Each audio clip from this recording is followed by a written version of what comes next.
Ah, quelle remontada du CAC 40. Il a refait la perte creusée dans la matinée tout au long de l'après-midi pour finir la semaine et le mois par une petite séance de hausse au mental, plus 0,1% à 7491,50 points et de beaux volumes, 4,2 milliards d'euros échangés. Ce baroud d'honneur, il ne suffit pas à sauver une semaine marquée par de nombreuses publications d'entreprises avec un repli de 1,13%, mais sur avril, l'indice aura progressé de 2,3%.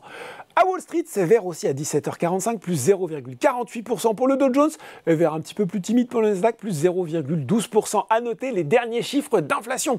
L'indice PCE Core, qui exclut alimentation et énergie, est resté inchangé en mars à 4,6%, alors que le consensus prévoyait 4,5%. Reste à voir quelle conclusion en tirera la Fed. Côté valeur, Amazon 7,4%, alors que le groupe a prévenu d'un ralentissement de sa division Amazon Web Services. On regarde les valeurs en hausse à Paris, c'est 4 à la suite pour Casino, qui a même accéléré sa progression en cours de séance pour finir quand même à plus 9,36%, très entouré depuis le début de la semaine. Le titre du distributeur progresse de 19% sur la période.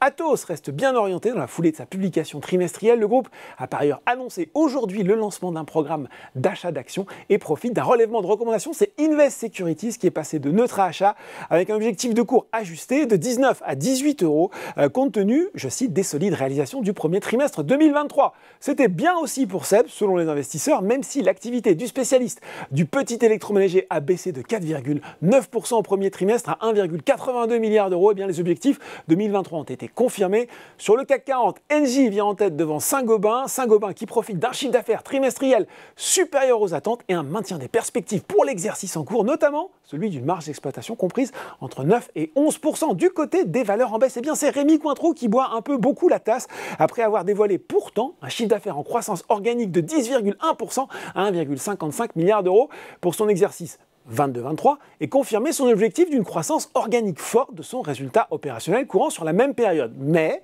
les investisseurs ont pu être déçus par des perspectives jugées prudentes parce que pour l'exercice 23-24, cette fois-ci, Rémy Cointreau table. En tout cas, il confirme son niveau de profitabilité et il entend enregistrer un chiffre d'affaires stable en organique. C'est là que ça a pu décevoir. Il entraîne avec lui Pernod Ricard qui avait déjà marqué le pas hier après la publication de ses chiffres à 9 mois. Séance compliquée aussi pour TF1.